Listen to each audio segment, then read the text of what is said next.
భగవతే వాసుదేవాయ. ఓం నమో భగవతే వాసుదేవాయ. ఓం నమో భగవతే వాసుదేవాయ.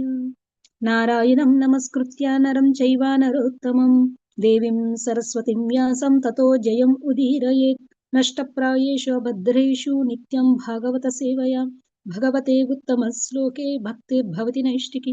ఓం అజ్ఞానతిమిరంధస్య జ్ఞానాంజలిశలాకయా చక్షుర్వున్మిళితం येन తస్మై శ్రీ గురవే నమః.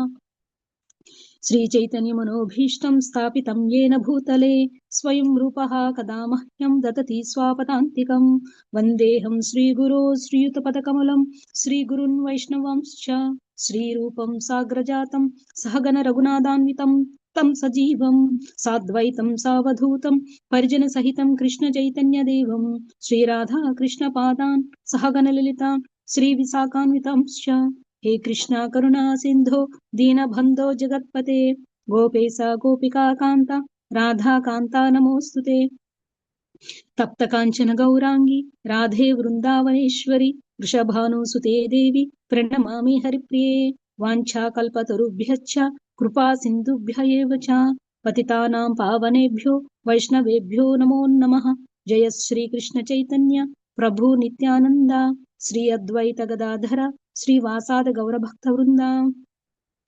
హరే కృష్ణ కృష్ణ కృష్ణ హరే హరే హరే రామ రామ రామ హరే హరే. హరే కృష్ణ కృష్ణ కృష్ణ హరే హరే హరే రామ రామ రామ హరే హరే. హరే కృష్ణ కృష్ణ కృష్ణ హరే హరే హరే రామ రామ రామ హరే హరే. థ్యాంక్ యూ ప్రభుజీ. హరే కృష్ణ. థ్యాంక్ యూ మాతాజీ. హరే కృష్ణ. ఈరోజు మనము చాప్టర్ అధ్యాయం 25 పురంజని లక్షణాల వివరణల చాప్టర్ నుంచి 35, 36, 37 శ్లోకాల్లో చదువుతున్నాం. సో నేను ట్రై చేస్తా, ప్రాక్టీస్ కూడా చేయలేదు. ఏతే సఖ్యాః సఖ్యయో మే నరాయశ్చ మానద సుప్తాయాం మయి జాగర్తి నగోయం పాలయన్ పురీం దృష్ట్యా అగతోసి భద్రం తే గ్రామయాన్ కామాన్ అభిప్ససే ఉద్వాహిష్యామి తాంస్తేహం స్వబంధుభిర్ అరిందమ ఇమం త్వాం అదితిస్త్వస్వ పురీం నవముఖీం విభో మయోపానీతాన్ గృహ్ణాన కామభోగాన్ సతాం సమాహ. మాతాజీ మీరు మళ్ళా చదవండి. యా, హరే కృష్ణ. ఈరోజు శ్రీమద్ భాగవతం చతుర్థ స్కందం అధ్యాయం 25, అధ్యాయం పేరు పురంజనుని చరితం నుండి 35, 36, 37 శ్లోకాలు చదువుకుంటున్నాం. 35వ శ్లోకం. ఏతే సఖాయః సఖ్యో మే నరా నార్యచ్చ మానద సుప్తాయం మయి జాగర్తి నాగో అయం పాలయన్ పురీం. మాననీయుడా, నా వెంటనున్న ఈ పురుషులు స్త్రీలు నా సఖులుగా తెలియబడుచున్నారు. ఎల్లప్పుడూ మేలుకొని ఉండడి ఈ సర్పము నేను నిద్రించినప్పుడు కూడా ఈ పురమును రక్షించును. నేను ఇంత మాత్రమే ఎరుగుదును గాని ఇంతకు మించి ఎరుగను. 11 పురుషులను గూర్చి వారి పత్నులను గూర్చి పన్నగమును గూర్చి పురంజనుడు యువతిని అడిగి ఉండెను. వారిని గూర్చిన వివరములను ఆమె కొద్దిగా పసుగుచున్నది. తన చెంతనున్న పురుషులను గూర్చి స్త్రీలను గూర్చి పన్నగమును గూర్చి ఆమెకు పూర్తిగా తెలియదు. గతమున తెలిపినట్లు ఆ సర్పము జీవుని ప్రాణశక్తి అయి ఉన్నది. దేహము మరియు ఇంద్రియములు అలిసిపోయి పనిచెయ్యనప్పుడు కూడా ప్రాణశక్తి పనిచేయుచుండును. గాఢ నిద్రని యందు కూడా ప్రాణశక్తి అనడి పన్నగము మేలుకొని ఉండును. కనుకనే నిద్ర యందు స్వప్నములు కలుగుచుండును. జీవుడు భౌతిక దేహమును త్యజించినప్పుడు కూడా ప్రాణశక్తి చెరుపు లేకయుండి వేరొక దేహమునకు ప్రయాణించును. దానికే పునర్జన్మము అని పేరు. దేహ మార్పునే మనము మృత్యు అని పలుకుచుందుము.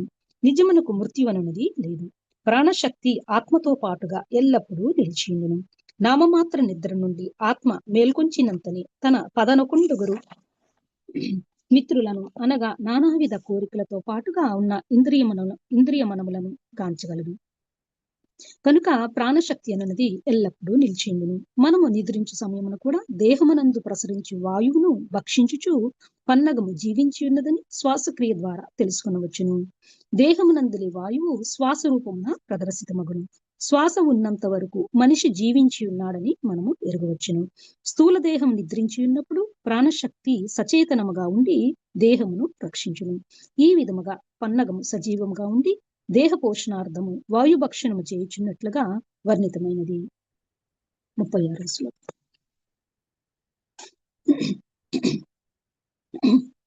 దిష్ట్యా ఆగతో అసి భద్రం తే గ్రామ్యాన్ కామాన్ అవీప్ససే ఉద్వహిష్యామి తాంతే అహం స్వబంధుభిః అరిందమా. శత్రు సంహారక, నీవిచ్చటకు అరుదించుట నిక్కముగా నా భాగ్యమే. నీకు సమస్త శుభములు కలుగుగాక. నీవు ఇంద్రియ తృప్తి వాంఛను కలిగి ఉన్నావు. నేను నా సఖులు అన్ని విధముల నీ కోరికలను తీర్చుటకు సాయశక్తులా యత్నింతుము. ఇంద్రియ భోగార్థమే జీవుడు ఈ భౌతిక జగత్తునకు వచ్చి చేరును. స్త్రీ రూపమున ప్రతీకమయ్యడి అతని బుద్ధి సత్యానుసారము ఇంద్రియ తృప్తిని బడియటకు అతనికి తగిన మార్గదర్శనము చేయగలదు.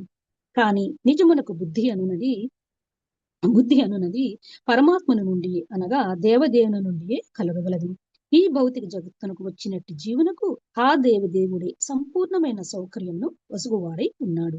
ఈ విషయమున భగవద్గీత 2వ అధ్యాయం 41వ శ్లోకం ఇట్లు తెలుపబడింది. వ్యవసాయాత్మిక బుద్ధిరేకేహ కురునందన బహుశాఖా హేనంతాచ్చ బుద్ధయో అవ్యవసాయినాం. ఈ మార్గమున ఉన్నవారు స్థిర ప్రయోజనముతో ఒకే లక్ష్యమును కలిగి ఉండురు. ఓ కురునందన, స్థిర ప్రయోజనము లేని వారి బుద్ధి అనేక విధములుగా ఉండును.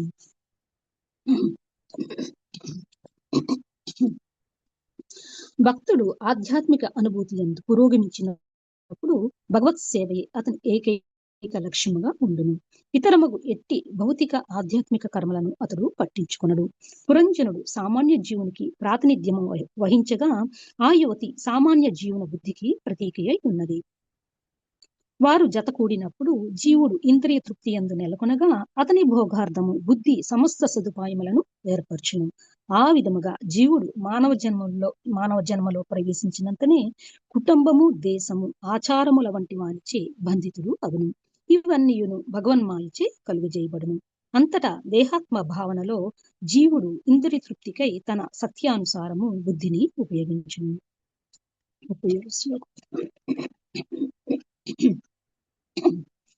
ఇమాం త్వం అధితిష్టస్వ పురీం నవముఖీం విభో మయ ఉపనీతాన్ గృహ్ణానః కామభోగాన్ సతం సమాః.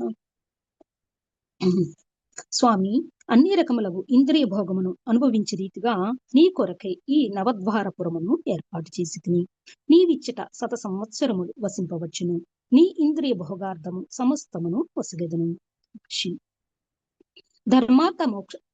ధర్మార్థ కామ మోక్షాణం ధారాహ సంప్రాప్తి హేతవః అని చెప్పబడింది. ధర్మము, అర్థము, కామము, అంత్యమున మోక్షము అనడి చతుర్విధ పురుషార్థ ప్రాప్తికి భార్యయే హేతువు.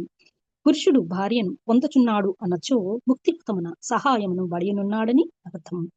జీవిత ఆరంభమున బ్రహ్మచారిగా శిక్షణను బడిసిన అతడు తదనంతరము తగిన కన్యను వివాహమాడి గృహస్థ జీవనమున ప్రవేశించును. గృహస్థ జీవనమున అతడు తగిన శిక్షణను బడిసినచో ఆహారము, నిద్ర, భయము, మైథునము అనడి సమస్త కార్యములను చక్కగా నిర్వహింపగలడు. అనగా విధి నియమానుసారము నిర్వహింపగలిగినచో సమస్తము దాని అందు కలదు. థ్యాంక్ యూ ప్రభుజీ. హరే కృష్ణ. థ్యాంక్ యూ మాతాజీ. హరే కృష్ణ. సో మనం థ్యాంక్ యూ డివోటీస్. ఈరోజు అందరూ మీరు ఈ జూమ్ మీటింగ్లో పాల్గొన్నందుకు. ఈరోజు మనం ఈ 35, 36, 37 శ్లోకాలు చదివేదానికి దాని మీద మాట్లాడడానికి అవకాశం ఇచ్చిన మీ అందరికీ ధన్యవాదాలు. క్విక్ ప్రేయర్స్తో స్టార్ట్ చేస్తాను. ఓం అజ్ఞాన తిమిరాంధస్య జ్ఞానాంజన శలాకయా చక్షురున్మిలితం ఏన తస్మై శ్రీ గురువే నమః.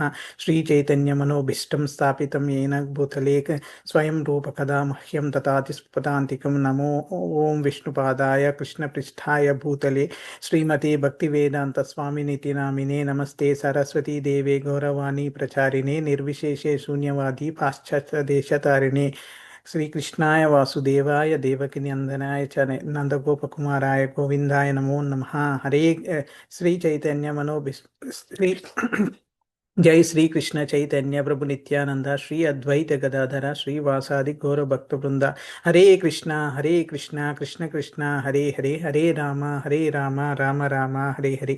హరే కృష్ణ కృష్ణ కృష్ణ హరే హరే హరే రామ రామ రామ హరే హరే. హరే కృష్ణ కృష్ణ కృష్ణ హరే హరే హరే రామ రామ రామ హరే హరే.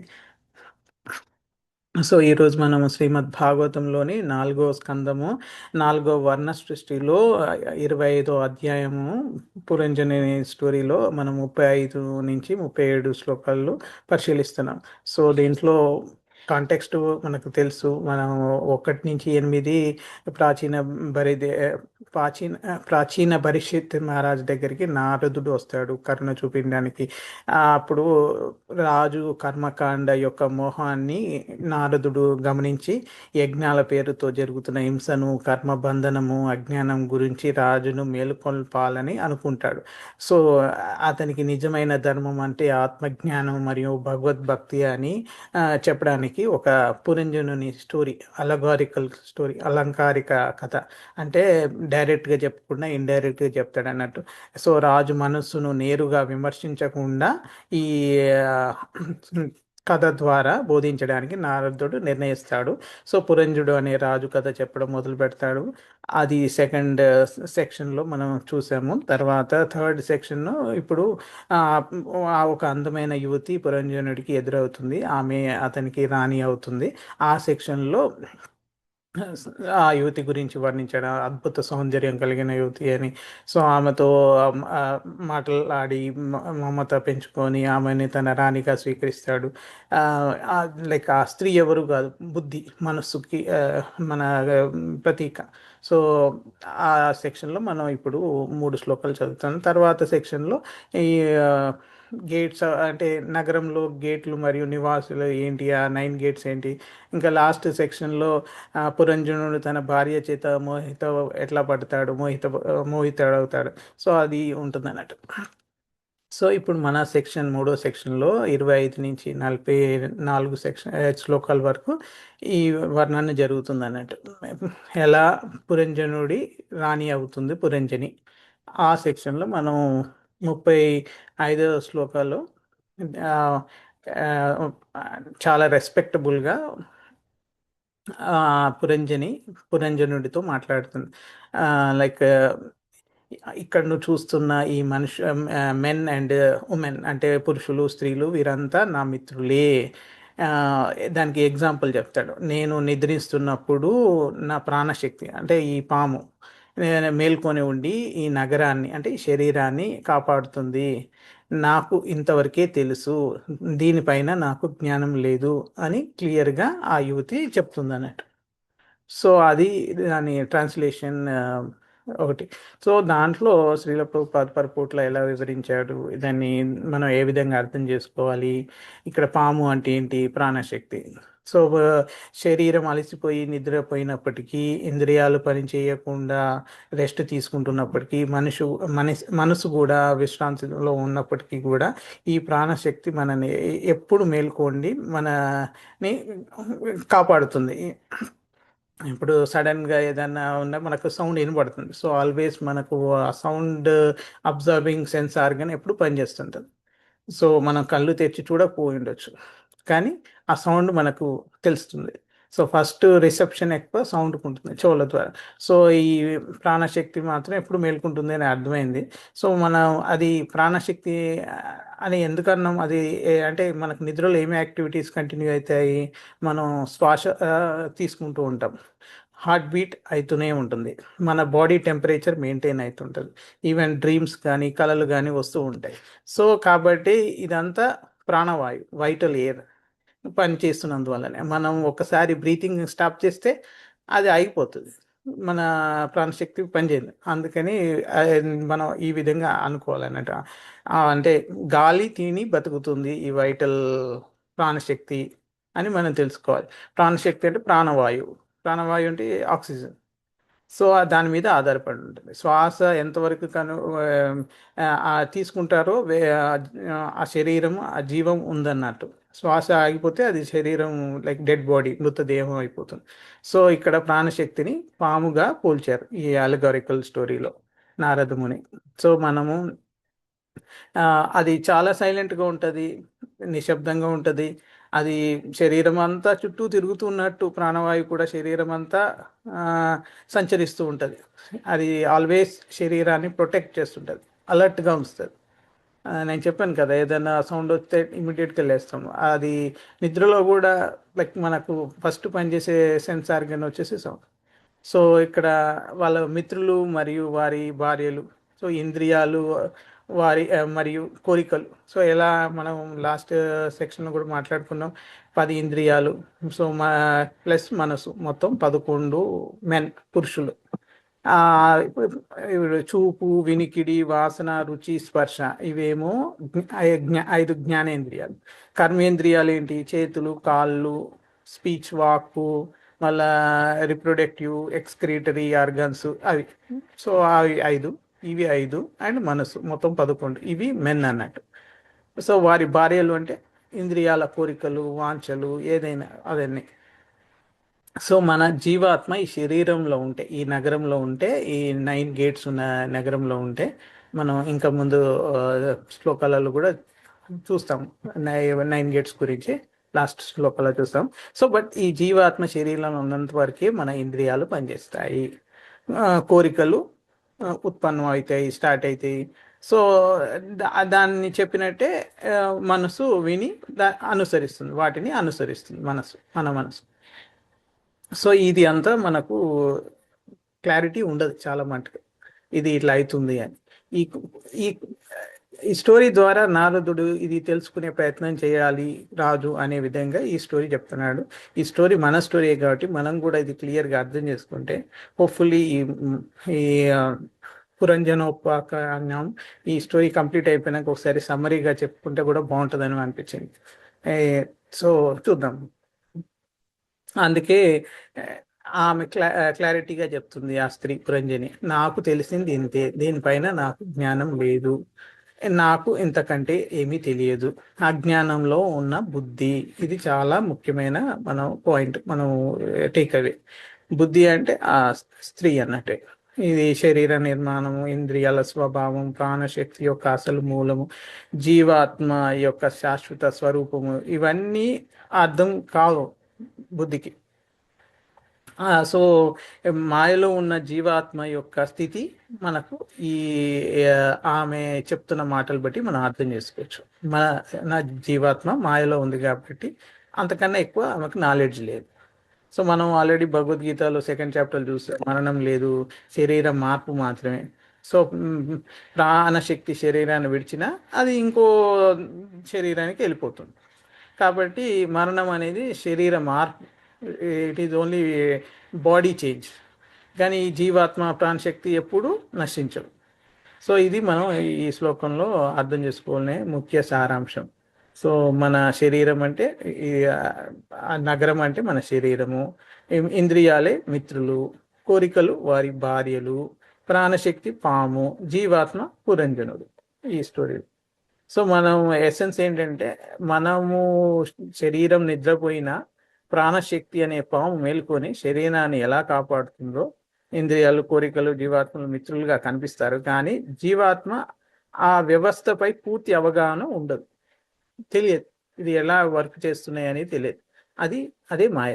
వాడికి అవగాహన లేకపోవడం అనేది మనం మాయగా అనుకోవాలి. ఈ అజ్ఞానాన్ని తొలగించేదే కృష్ణ భక్తి, భగవద్భక్తి. సో ఆ భక్తితోనే మనకు ఆ ఇంటెలిజెన్స్ మనకు కృష్ణుడు ఇస్తాడు. అప్పుడు ఈ తెర తెగిపోతుంది. సో మనం అంతవరకు మూవీ థియేటర్లో సినిమా చూస్తున్నట్టే ఉంటుంది.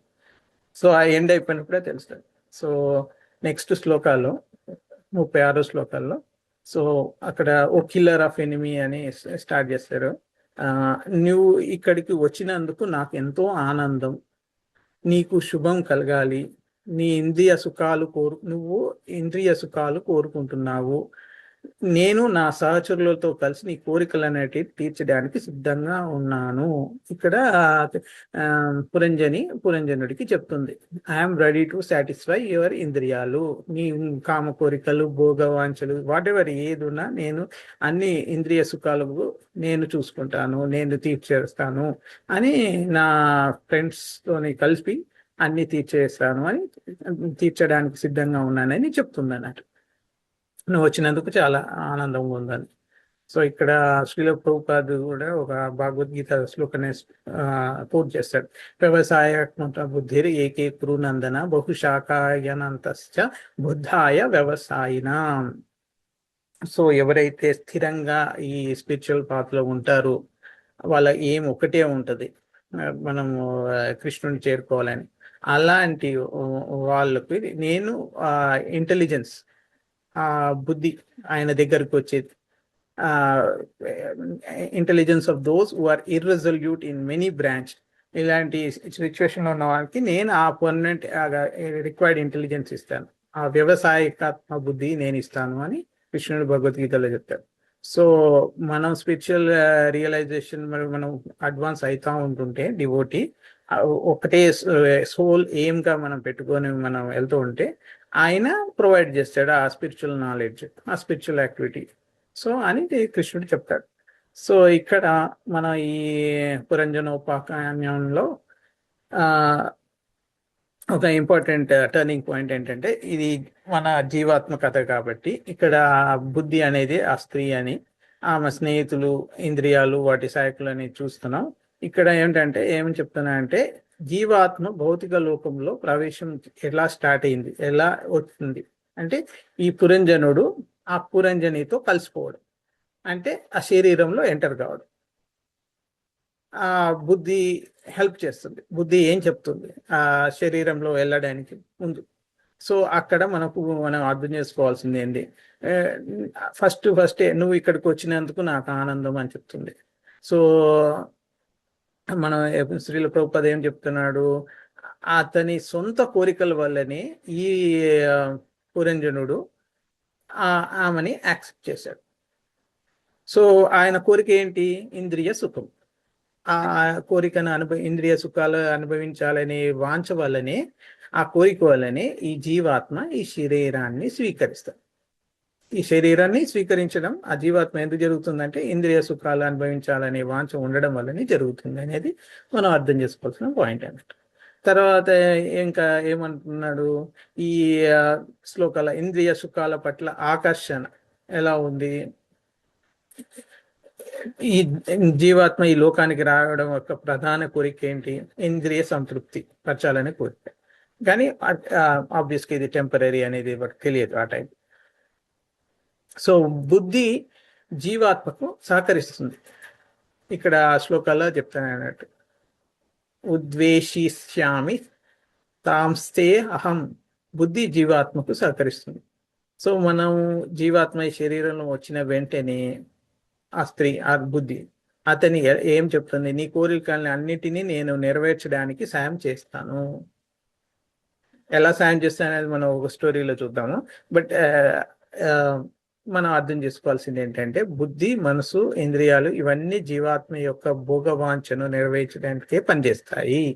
సో మైండ్, ఇంటెలిజెన్స్, ఇంద్రియాలు అన్నీ ఈ మన భోగవాంఛకే, జీవాత్మ యొక్క భోగవాంఛ నెరవేయడానికే పనిచేస్తాయి. సో బుద్ధి యొక్క అసలు మూలం ఏంటి, పరమాత్మ. ఇవన్నీ యాక్చువల్గా మనకు మెయిన్ ఇంటెలిజెన్స్ ఇచ్చేది కృష్ణ అని, అది కూడా ఆయన నుంచి వచ్చే శక్తి. ఆ ఇంటెలిజెన్స్ కూడా, ఆ బుద్ధి కూడా మనకు మనం ఈవెన్ 15th చాప్టర్లో ఆల్వేస్ నేను కోట్ చేస్తా, మనం ఆల్వేస్ మనకు ఇంటెలిజెన్స్ కానీ, నాలెడ్జ్ కానీ, మెమరీ కానీ, ఫర్గెట్ఫుల్నెస్ కానీ అంతా శ్రీకృష్ణుడి దగ్గర నుంచే వస్తుంది. సర్వైస్ 15th శ్లోకం భగవద్గీత చాప్టర్ 15లో. సో సో జీవాత్మ ఏ కోరిక ఆ, పెట్టినా ఫస్ట్ సూపర్ సోల్ అయిన పరమాత్మ ఆ కోరికను నెరవేర్చడానికి అవసరమైన మనకు బుద్ధి ఇస్తాడు. సో మనం మనం రెండు పక్షులు ఉన్న కథ చూసాం కదా. భగవంతుడు ఒక పక్షి చూస్తూ ఉంటాడు. ఇక ఒక చెట్టు మీద ఉంటాయి, ఒక పక్షి ఏమో పండ్లు తింటుంటుంది. సో ఆయన చూస్తూ ఉంటాడు. సో ఏదైనా కోరిక వస్తే ఫస్ట్ పరమాత్మ గ్రాంట్ చేస్తాడు ఆ కోరిక. దానివల్ల వాడికి రిక్వైర్డ్ ఇంటెలిజెన్స్ వచ్చి దాన్ని ఎలా తీర్చేసుకోవాలి, ఎలా దాన్ని సాటిస్ఫై చేసుకోవాలి, ఎలా దాన్ని ఆ కోరికని తీర్చడానికి కావాల్సిన అవసరమైన బుద్ధిని ఇస్తాడు. సో నీ కోరికల ప్రకారమే నేను బుద్ధిని ఇస్తాను. ఇది మనకు పరమాత్ముడు ఇచ్చిన కరుణలాగా భావించాలి. సో స్వబంధుభి అంటే ఇంద్రియాలు మరియు వాటి శక్తులు. ఆ ఆ స్త్రీ చెప్తుంది, నా సహచరులతో కలిసి నీ కోరికలను తీర్చుతా. సో ఈ ఆ ఎనీ వాడి సాయశక్తులు అంటే ఏదైనా ఉండొచ్చు. ఇప్పుడు ఈవెన్ మనకు ఇప్పుడు మనం మ్యాన్ తయారు చేసేవన్నీ ఆర్టిఫిషియల్ గా మెటీరియల్ గా మనం తయారు చేసేవన్నీ ఫెసిలిటీస్, సెల్ ఫోన్ కానీ, స్మార్ట్ ఫోన్ కానీ, టీవీలు కానీ, ఇవన్నీ మనకు ఇంద్రియ భోగాల అనుభవించడానికి ఇంకా హెల్ప్ చేస్తున్నాయి. సో ఇవన్నీ సాయశక్తులు అనుకోవచ్చు. సో 10 ఇంద్రియాలు, మనసు, వాటి సాయశక్తులు. సో ఇవన్నీ మన కోరికలు తీర్చడానికి హెల్ప్ అవుతున్నాయి. సో ఇందులో మనం ఈ జీవాత్మ చిక్కుకుంటాడు. అది మనం ఎట్లా అంటే ఇప్పుడు మనం కుటుంబం, ఒక కంట్రీ అని, ఒక సాంప్రదాయం అని, ఓ సామాజిక బంధాలని, ఇవన్నీ మన చుట్టూ ముట్టుతాయండి అన్నట్టు. సో ఇదంతా ఒక బంధనం లాగా అనిపిస్తుంది. సో అందులో ఉండేసి ఈ మాయ సృష్టించిన ఈ బంధాలు ఈ జీవాత్మకు నేను శరీరం అనే లెవెల్కి తీసుకెళ్ళిపోతాయి. అంటే నేను ఆ శరీర అభిమానం వస్తుంది. సో ఆ రిలేషన్షిప్స్ అన్ని, ఆ మాయా సృష్టించిన ఈ మెటీరియల్ రిలేషన్షిప్స్ అన్ని, వైఫ్తోని కానీ, చిల్డ్రన్తో కానీ, వేరే వాళ్ళతో అందరితోని కానీ, సొసైటీతో కానీ, అవి అతన్ని నడిపిస్తూ ఉంటాయి. సో ఇవి నిజమైన ఆధ్యాత్మిక దృష్టి వీడికి అది ఉండదు అన్నట్టు. వాడు డివేట్ అయిపోతాడు. ఆ eternal relationship with super soul, మన ఎప్పుడు మనం servant of Krishna, servant of అనేది మర్చిపోతాం అన్నట్టు. అది మర్చిపోయి దీంట్లో భోగానికి దాంట్లో మునిగిపోతాం. సో ఇది మనకు అర్థం చేసుకోవాలి ఈ శ్లోకాల్లో. సో ఈ మనసు ఏం చెప్తుంది, జీవాత్మ ఈ లోకానికి వస్తాడు ఇంద్రియ సుఖాల కోసమని, దానికి బుద్ధి సహకరిస్తుంది అనేది మనం మెయిన్ పాయింట్ గా నేర్చుకోవాలి. ఆ బుద్ధి పరమాత్ముడే ఇస్తాడు. ఆ సో ఈ ఇంద్రియాలన్నీ ఆ కోరికలు నెరవేర్చడానికే పనిచేస్తాయి. ఆ చివరికి ఈ ఆత్మాభిమానంలో ఈ జీవాత్మ చిక్కుకుంటాడు. ఇదే సంసార చక్రం యొక్క ప్రారంభం అనుకోవచ్చు. సో మనం ఇవన్నీ ఈ శక్తులని భోగానికి కాకుండా భగవద్ భక్తికి ఉపయోగించినప్పుడు మాత్రమే ఈ జీవాత్మకు నిజమైన శాంతి పొందుతుంది. ఎప్పుడైతే మనం ఈ శక్తులన్నీ మనకు ఉన్న బుద్ధి, ఇంద్రియాలు, మనసు, ఇవన్నీ ఇచ్చింది పరమాత్ముడే కదా. ఆయన శక్తులు ఆయనకే యూజ్ చేస్తే మనకు భగవద్భక్తిలో ఉపయోగిస్తే మాత్రమే మనకు నిజమైన శాంతి వస్తుంది అనేది మనం అర్థం చేసుకోవాలి ఎసెన్స్ అంటే. ఇంకా లాస్ట్ శ్లోకానికి వస్తే ఈరోజు, ఓ మహానుభావ, నేను నీ కోసం ఈ 9 ద్వారాల నగరాన్ని అంటే శరీరాన్ని సిద్ధం చేశాను. నువ్వు ఇక్కడ 100 years అంటే ఆబ్వియస్గా నాకు అనిపించింది కలియుగంలో మనం మంచి బతికేది 100 years కదా, ఇది మనకు ఎగ్జాక్ట్ సూట్ అవుతున్నట్టే నారదుడు కాశీన పరిస్థితికి చెప్పాడు అనిపిస్తుంది. సో చాలా లైక్ ఈ స్టోరీ ఎంత అందంగా చెప్పాడు అనేది చాలా చాప్టర్స్ లో కూడా చెప్పాడు. 2-3 చాప్టర్స్, 4 చాప్టర్స్ ఉంటాయి. సో చాలా మంచిగా చెప్పాడు. సో నేను సమకూర్చిన ఇంద్రియ సుఖాలు నువ్వు కంప్లీట్ గా అనుభవించవచ్చు అని చెప్తుంది అన్నట్టు ఆ స్త్రీ. సో దీంట్లో శ్రీల ప్రభుపాద ఏం చెప్తున్నాడు, మనకు 9 ద్వారాలు అంటే ఏంటి అంటే 2 కళ్ళు, అవి 2 ద్వారాలు, 2 చెవులు, 2 నాసిక రంధ్రాలు, నాస్ట్రిల్స్, సో 6 అయిపోయినాయి. ఒకటి నోరు, 7, మలద్వారం, మూత్రద్వారం, 8 and 9. సో ఈ 9 గేట్స్ మనకు ఉన్నాయి. సో ఈ 9 గేట్స్ ఉన్న సిటీ ఏంటి అంటే మన శరీరమే. ఫస్ట్ ఏదో ఒకటి క్లారిటీగా మనం అర్థం చేసుకోవాలి. సో మనం ఈ నగరంలో నివసిస్తూ ఉన్నాము అంటే ఈ శరీరంలో జీవాత్మ నివసిస్తుంది. మనం ఏం చేస్తాము? చూస్తాము, వింటాము, వాసన చూస్తాము, రుచి చూస్తాము, మాట్లాడతాము, విసర్జన చేస్తాము.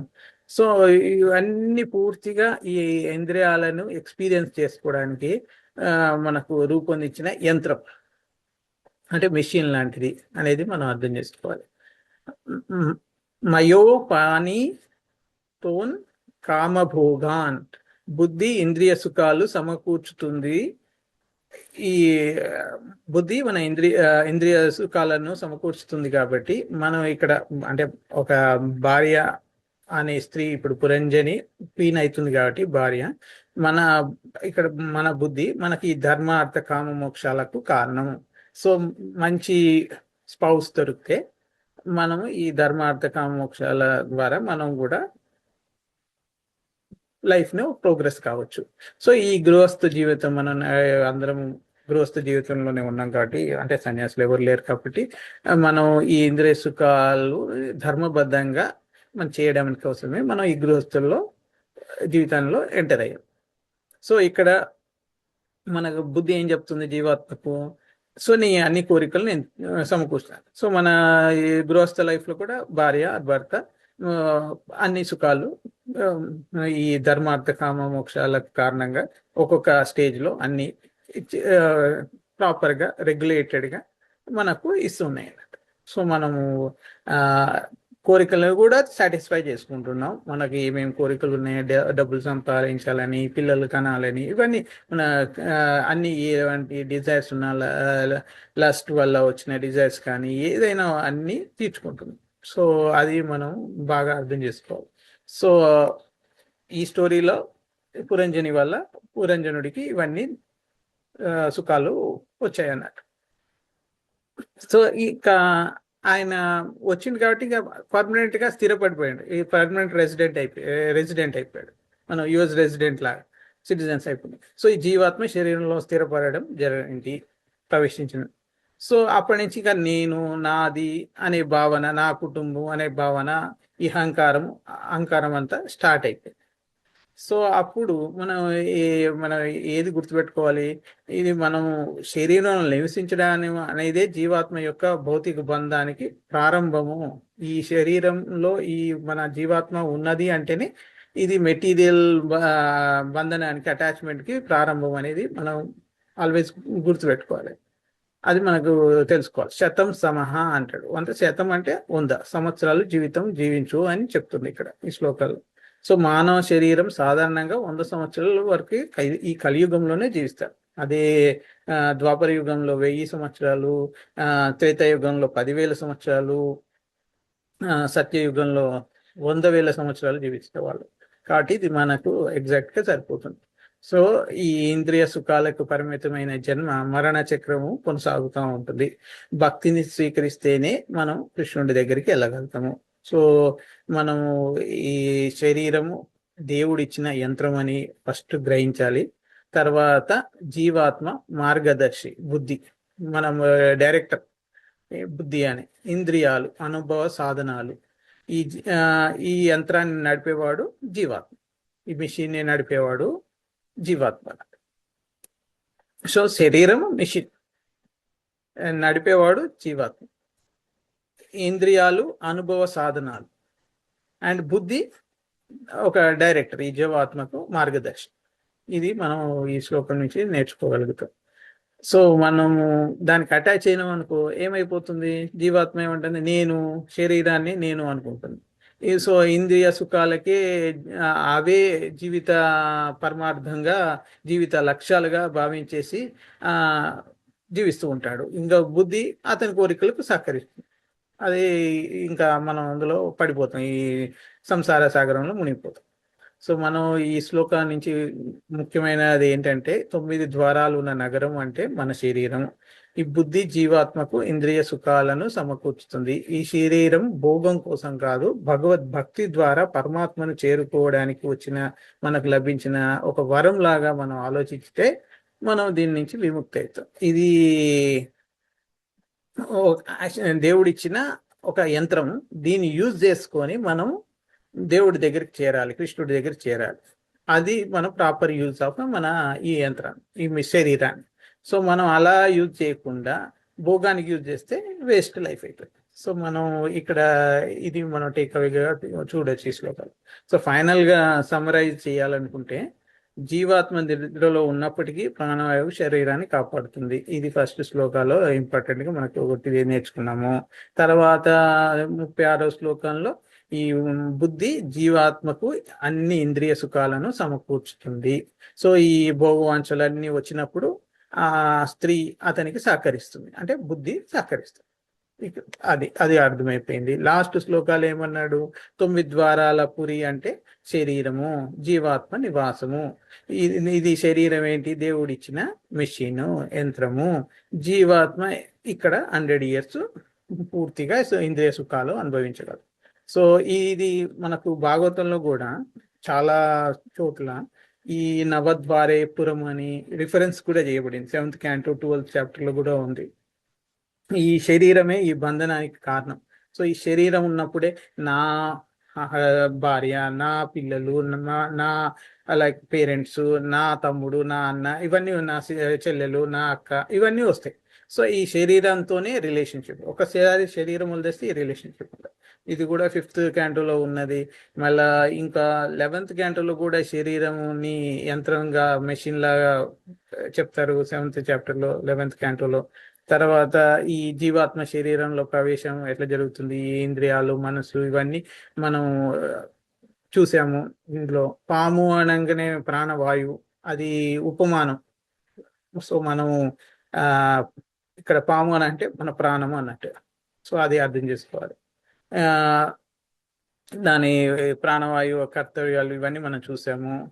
ఇంద్రియ సుఖాలు, బంధనము, ఇవి మనని కట్టేస్తాయి అనేది మనం అర్థం చేసుకోవాలి. 5th cantoలో కూడా ఉంది. ఈ భోగం అనేది ఆల్వేస్ బంధనము.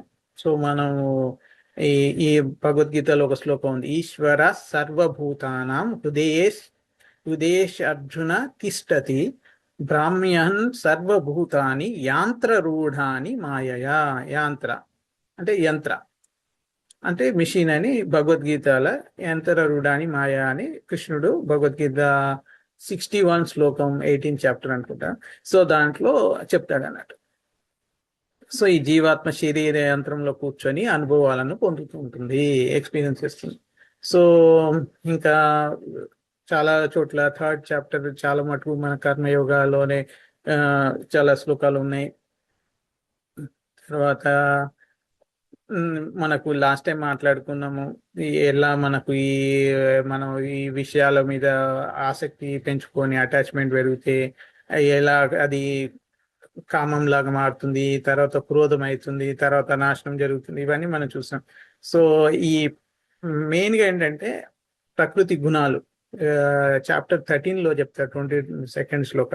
పురుష ప్రకృతిస్తో హి భోక్తే ప్రకృతి జాన్ గుణాన్ కారణం గుణ సంగస్య సద్ అసద్ యోని జన్మసు.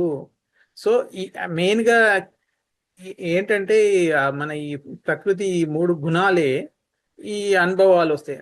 ఈ సత్వ గుణంలో ఒక అనుభవం ఉంటుంది, రజస్లో ఒక అనుభవం ఉంటుంది, తమస్లో ఒక అనుభవం ఉంటుంది. సో మనం ఆబ్వియస్గా మనం తినే ఫుడ్ మీదే ఇవి ఆధారపడి ఉంటాయి. మన అంటే టైం, లైక్ మార్నింగ్ టైం సత్వ టైం అంటారు, డే టైం రజస్ మన వర్కింగ్ టైం అంటారు, నైట్ తమసిక టైం అంటారు.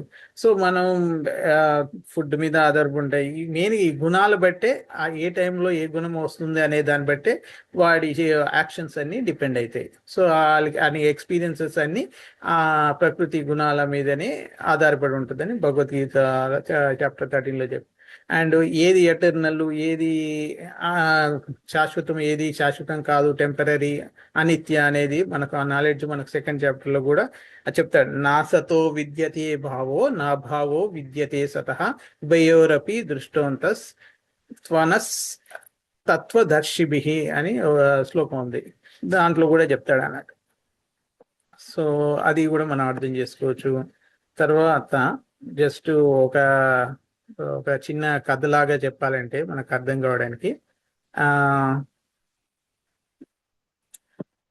ఇప్పుడు మనము ఒక ఒక రాజు ఉన్నాడు అనుకో, రాజుకి ఆబ్వియస్ గా సాయం చేయడానికి చాలా మంది ఉంటారు.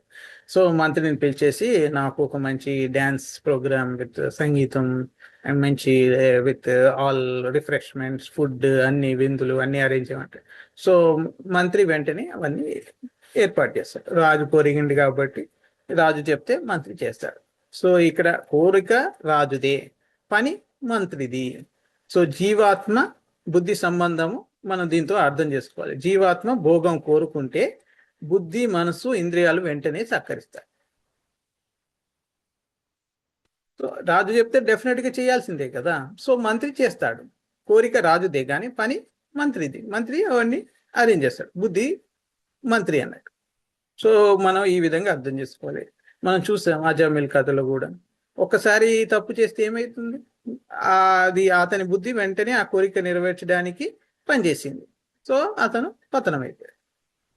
సో మన ఇంపార్టెంట్ అంటే మనకు బుద్ధి ఆ విధంగా హెల్ప్ చేస్తుంది. కోరిక వచ్చినా అంటే కోరిక ఎలా తీర్చుకోవాలి, ఇప్పుడు డబ్బులు సంపాదించాలనుకో ఎలా సంపాదించాలి. ఇప్పుడు చిన్నప్పుడు మాకు వేరే, లైక్ నేను చదువుకునేటప్పుడు వేరే ఏది నాకు రాదు, ఏ వర్క్ చేయడం రాదు, అంటే కుల వృత్తులు కానీ వేరే అగ్రికల్చర్ కానీ లేక ఏది లేదు. సో బిజినెస్ చేయడం రాదు, ఏది రాదు. అప్పుడు ఓన్లీ ఒకటే, చదువుకుంటే డబ్బులు వస్తాయి. అందుకే స్టార్టింగ్లో చదువుకున్నది నేను డెఫినెట్గా డబ్బులు రావడానికి. సో నేను దాన్ని వెంటనే ఆ బుద్ధి సహకరించింది ఆ కోరిక తీర్చాలంటే, చదువు ఇచ్చింది. సో ఆ విధంగా నేను ఈ బుద్ధి యూజ్ చేసుకున్నాను చదువుకోవడానికి. సో మనం ఇది చాలా ఈజీగా అర్థమైపోతుంది. మన బుద్ధి ఆల్వేస్ సపోర్ట్స్ మన కోరిక. మన కోరిక ఉంది కాబట్టి బుద్ధి సపోర్ట్ చేసింది. ఆ విధంగా మనం ఆ బుద్ధిని మన భోగానికి కాకుండా కృష్ణ సేవకు యూజ్ చేసుకోవాలి. అది మనం తెలుసుకోవాల్సినది మెయిన్ స్టోరీ అనుకోవచ్చు. తర్వాత మనం ఈ 9 సిటీ గురించి చదివాము. తర్వాత ఈయన లైక్ ఎట్లా మన శరీరాన్ని దేవుడి సేవకు ఉపయోగించాలి అని చైతన్య మహాప్రభు మనకు చెప్తాడు అన్నట్టు. ఈ శరీరం మనకి ఇచ్చిన గొప్ప వరం అని చెప్తాడు. సో ఈ అలెగారికల్ కోటి కథ స్టోరీ కూడా మనకు ఎంత న్యాచురల్ గా ఉంది, ఎంత మంచిగా చెప్పాడు మన లాంటి వాళ్ళకి అర్థం కావడానికి నారదుడు అనేది మనం ఇక్కడ చూస్తుంటే అర్థమవుతుంటది. సో చాలా మంచి ఉపమానం అనుకోవాలి. ఇప్పుడు సింపుల్ గా చెప్పాలంటే లైక్ మనం డ్రైవ్ చేస్తున్నాం కారు. సో కారు శరీరం, డ్రైవర్ జీవాత్మ, ఇంజన్ ప్రాణం, జిపిఎస్ బుద్ధి, రోడ్లు ఇంద్రియాలు. సో డ్రైవర్ తప్పు డైరెక్షన్లో వెళ్ళిండి అనుకో, జిపిఎస్ ఆటోమేటిక్గా వేరే దారితోని చూపిస్తే మళ్ళీ మనకు ప్రాపర్ గమ్యానికి తీసుకొస్తుంది. సో ఆ విధంగా మనం చూడాలి. సో బుద్ధి ఇమీడియట్గా నువ్వు ఎట్లాంటి సిచ్యువేషన్లో అయినా ఇంద్రియ తృప్తి చెందడానికి మనకు అలాంటి ఐడియాస్ ఇస్తూ ఉంటుంది. జిపిఎస్ ఆటోమేటిక్గా ఎట్లా చేంజ్ అవుతుందో సిచ్యువేషన్ తగ్గట్టు మనకు మన బుద్ధి కూడా హెల్ప్ చేసి మన కోరికలు తీర్చుకోవడానికి హెల్ప్ చేస్తుంది. ఇప్పుడు మొబైల్ ఫోన్ లాగా అనుకుంటే, మొబైల్ ఫోన్, సెల్ ఫోన్ శరీరం, ప్రాణం ఏంటి, ఆబ్వియస్గా బ్యాటరీ డెడ్ అయితే సెల్ ఫోన్ పనిచేయదు. యాప్స్ ఏంటి, ఇంద్రియాలు. యూజర్ ఎవరు, జీవాత్మ. సో ఫోను యూజర్ కోసమే పనిచేస్తుంది. ఆ విధంగా మనం అర్థం చేసుకోవచ్చు. జీవేర స్వరూప హాయ్ కృష్ణేర నిత్యదాస. జీవాత్మ శరీరం కాదు, శరీరం తాత్కాలిక యంత్రం. అండ్ మనం ఎటర్నల్ సర్వెంట్స్, నిత్య దాస. మనం కృష్ణ ఎటర్నల్ సర్వెంట్స్. శ్రీల చైతన్య మహాప్రభు చెప్పిన ఇంపార్టెంట్ టీచింగ్ అన్నట్టు. సో మనకు లైక్ చాలా మన పరంపరలో చాలా ఆదర్శమైన గృహస్థులు ఉన్నారు. సో అలా అట్లాంటి ఆచార్యులు కూడా ఉన్నారు. సో వాళ్ళని మనం ఆదర్శంగా తీసుకొని మనము గృహస్థ జీవితాన్ని కూడా భక్తి మార్గంలో పోనీయాలి. మనం అది ఇంపార్టెంట్. బికాస్ సన్యాసులే ఇస్కాన్లో ఉన్నారు అని కాదు, చాలా మంది ఎక్కువ ఉన్నది గృహస్థులే. సన్యాసులు ఉన్నారు కానీ గృహస్థులే ఎక్కువ మంది. సో మన ఇంపార్టెంట్ బోధన ప్రభుపాద మనకి ఏం చెప్తాడు, ఈ శరీరము దేవుడిచ్చిన ఆస్తి, దీన్ని భోగాలకు కాకుండా సేవకు ఉపయోగించాలి. మనము ఈవెన్ భాగవతం చదివినా కూడా అది కృష్ణుడికి సేవగా చేయాలి. భగవద్గీత అయినా సరే ఒక సేవగా చేయాలి. అది భోగానికి కాదు, ఒక ఎంజాయ్మెంట్ కాదు, అది కృష్ణుడికి సేవ అనుకోవాలి. అందుకే మనం నష్టప్రాయ సుభద్రేషు నిత్యం భాగవత సేవయ అంటాం. సో భాగవత ఇప్పుడు లక్ష్మీమాతజీ భాగవతం ఎవ్రీడే చదువుతారు. సో మన అందరి కోసం కూడా సో అదొక సేవ. సో ఆ సేవ చేస్తేనే మనకు ఆ ప్రాపర్ ఉపయోగం తెలుస్తుంది. మనం ఏదైనా సేవ చేస్తేనే కరెక్ట్గా నేర్చుకుంటాం. ఎక్స్పీరియన్స్తోనే వర్క్ చేస్తేనే ఎక్స్పీరియన్స్ కమ్స్ విత్ వర్క్ అన్నట్టు. ఇక్కడ మనం సేవలాగా చూసుకొని చేస్తే మనకు ఈజీగా ఆ లెసన్స్, మనం నేర్చుకున్న టీచింగ్ ఎసెన్స్ మనకు వస్తుంటాయి. సో మనం ఈ దేవుడిచ్చిన యంత్రంని యూజ్ చేసుకొని ఈ 9 ద్వారాల పురిలో ఉన్నది మనము అనేది గమనించి ఈ ఇది మనం కాదు, మనము ఎటర్నల్ సోలు, మన eternal relationship servant for Krishna అని గుర్తుపెట్టుకొని దాన్ని మనం ఆయన సేవలో మనం వినియోగించాలి. సో బుద్ధి మన కోరికల ప్రకారం పనిచేస్తుంది, మనకు అర్థమైపోయింది. బుద్ధి ఎలా లైక్ శుద్ధి చేసుకోవాలా, ఎలా మనము చేసుకోకుంటే అది భోగానికి యూజ్ చేస్తే అది ఎలా బంధనం అవుతుంది అనేది మనకు అర్థమైంది. సో ఈ ఇంద్రియ సుఖాలన్నీ తాత్కాలికం, ఇవన్నీ శాశ్వత ఆనందం ఇవ్వలేదు. సో మన లైఫ్ ఇప్పుడు గృహస్థ లైఫ్ ఈ భక్తికి అడ్డంకి కాదు, అస్సలు కానే కాదు. ఎవరైనా అట్లా అనుకుంటున్నారేమో గృహస్థులో ఉంటే ఇది భక్తికి అడ్డంకి, అస్సలు కాదు. ఇది ధర్మపరంగా మనం నడిస్తే మాత్రం ఇది చాలా చాలా ఉత్తమం, అనుకూలం భక్తికి. అట్లీస్ట్ మన కలియుగంలో మాత్రం మన హరినామ సంకీర్తన యజ్ఞం చేయడానికి ఇది ఉత్తమం. మంచి ఫ్యామిలీస్ కలిసి చేయొచ్చు. సో మనము ఈ శరీర అభిమానాన్ని వదిలేసుకొని, సంసార బంధనాన్ని వదిలేసుకొని, నేను అనే భావన వదిలేసి ఆ మాయ నుంచి బయటపడి మన శరీరాన్ని కృష్ణ సేవకు యూజ్ చేయాలి. సో మన ఈరోజు అది ఆలోచించవచ్చు. తర్వాత ఇంకా మనకు ఏమైనా కథలు లో ఇంకా ఏమైనా చెప్పాలి అనుకుంటే మన పురాణాలలో మనకు ఇంకొక కథ నేను ఏదో రాశాను. సో దాంట్లో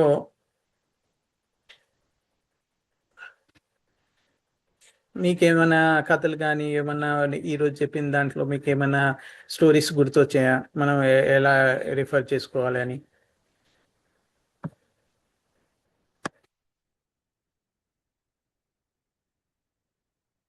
సో బికాస్ ఇప్పుడు మనకు రుక్మిణీదేవి కృష్ణుడికి కూడా చెప్తుంది అన్నట్టు, అసలు ఈ నిజమైన రాజు ఎవరు అని అడుగుతుంది అన్నట్టు. సో ఈ లోకంలో నిజమైన రాజులు అంటే మనుషులు కాదు, ఈ 3 గుణాలు భగవద్గీత సత్వ రజస్ తమస్ ఇవే మనల్ని నియంత్రించే అసలు రాజులు అని మనకు చెప్తున్నాడు అన్నట్టు.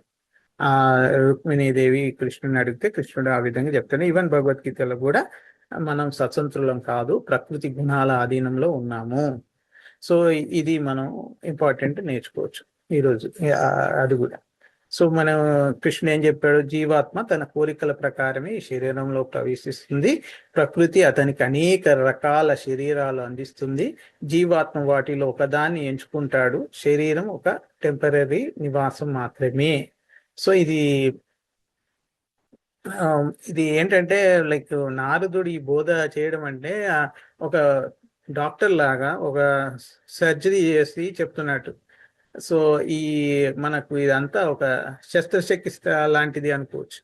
సో ఆయన అనెస్థీషియా ఇచ్చేసి నొప్పి రాకుండా, అతన్ని డైరెక్ట్గా బాధించకుండా, నొప్పించకుండా ఈ అలగారికల్ స్టోరీ రూపంలో అతను నారదుడు ఈ పురంజనుడి కథ ప్రాచీన పరిస్థితికి చెప్తున్నాడు అర్థమయ్యేటట్టుగా.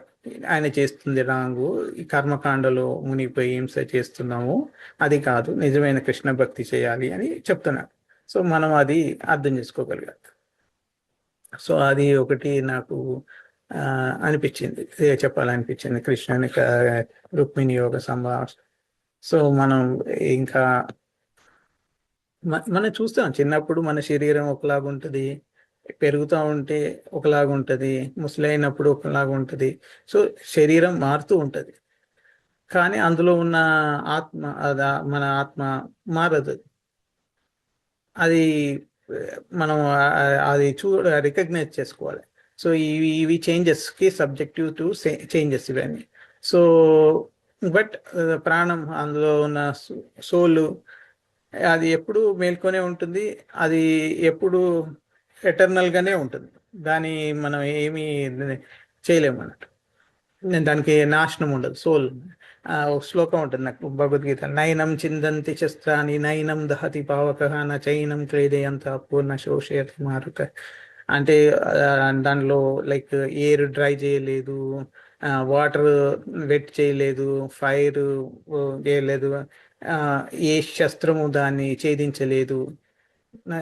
సో ఆ రూపం, సో దాన్ని నాశనం అనేది ఇంపాసిబుల్. సోల్ డిస్ట్రక్షన్ ఇది ఇంపాసిబుల్ ప్రాక్టికల్గా అయితే. కొన్ని దగ్గర ఉపమానాలలో చెప్తాడు, నువ్వు ప్రాపర్ వేగా యూజ్ చేయకుంటే ఇండైరెక్ట్గా సోల్ని కిల్ చేసినావు అంట. కానీ అది ఇండైరెక్ట్గా, యాక్చువల్గా సోల్కి అయితే eternal, always will be there, అది అర్థం చేసుకోవాలి. సో మనకు ఈ మానవ జన్మ చాలా అరుదైన 84 లక్షల జీవరాశులలో మనుష్య జన్మ ఒకటి, అది మనం ఎప్పుడూ మర్చిపోద్దు. ఇది మనకు విముక్తికి, మనకు ఈ సాధ్యం చేసుకోవడానికి, మన ఈ జన్మ మృత్యు, ఈ డెత్ బర్త్ సైకిల్ నుంచి విముక్తి పొందడానికి ఒక మనకు ఇచ్చిన అవకాశం. సో ఇవన్నీ మనం ప్రాపర్గా యూజ్ చేయాలి, శరీరం, మనసు, ఇంద్రియాలు. సో అప్పుడే మన జీవితం విజయవంతం అవుతుంది. సో ఇంకా లైక్ అన్నిటికనే ఒకటి ఆల్వేస్ చెప్పేది రాజవిద్య, రాజగుహ్య యోగంలో కూడా చెప్పేది భక్తి యోగం. అది ఇంపార్టెంట్. భక్తి యోగం చేస్తేనే మనం ఇవన్నీ నుంచి బయటపడగలుగుతాం. ఈ శరీర నియమం, శ్వాస నియమం, ఆహార నియమము, భాగవత నియమం, ఇవన్నీ గురు, కృష్ణ, ప్రేమ, ఇవన్నీ మనని ఈ డిసిప్లిన్, ఇవన్నీ మనని శుద్ధి చేసి జీవాత్మని మేలుకొల్పుతాయి. సో అప్పుడు మనం మేలుకొనంటే డెఫినెట్గా మనం వచ్చిన మెయిన్ పర్పస్ ఆఫ్ లైఫ్ అనేది మనకు అర్థమవుతుంది.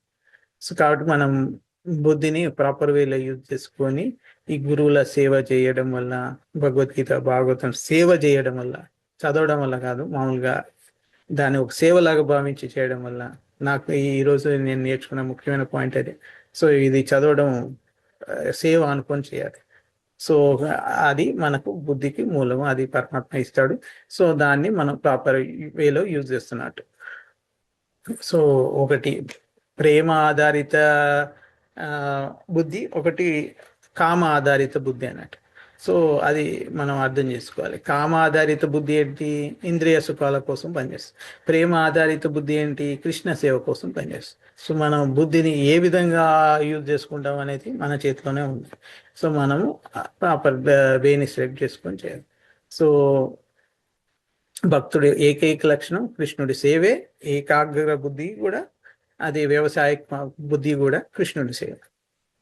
సో ఇక భోగవాంఛ ఉన్నదంటే వాడు దానికి బందీ అయిపోయినాడు. సో అది ఇక ఒక్కసారి ఇక అది మెనీ బ్రాంచెస్, బహుశాఖ అంటాడు కదా, అనేక విధాలుగా మనని దిగజార్చేస్తుంది. సో బుద్ధి ఏకాగ్రహం మాత్రమే భక్తి మార్గమే, అదొకటే one and only way out is భక్తి. సో అది మనం అందరూ అర్థం చేసుకోగలగాలి. మనకు ఆబ్వియస్గా నేను నా గురించి చెప్తాం మనం అంటే ఎక్కువ మటుకు నేనే యాక్చువల్గా నాది ఈ ఉండే కోరికలు ఏంటి, నాకు ఉండే ఇవన్నీ ఏంటి, మాయ ఏంటి, ఎన్నోసార్లు లైక్ ఇప్పుడు కృష్ణ కాన్షియస్లో భక్తి చేస్తున్నా, చాంటింగ్ చేస్తున్నా, నేను ఒక్కోసారి సినిమాలు చూస్తాను, ఒక్కోసారి లైక్ ఈ మన మెటీరియల్ లైఫ్లో పడిపోతాను, చేస్తుంటాను. నాకు అనిపిస్తుంటుంది తర్వాత అదే టైం మనం యూజ్ చేయలేదు ప్రాపర్ వేలో, నాకు ఇచ్చిన టైంని యూజ్ చేయలేదు, ఆ, అలా అనిపిస్తుంటుంది. సో నాకు తెలుస్తుంది అది. సో అట్లీస్ట్ నాకు రిఫ్లెక్షన్ అవుతుంది. సో అలా మీకు కూడా అనిపిస్తుంది.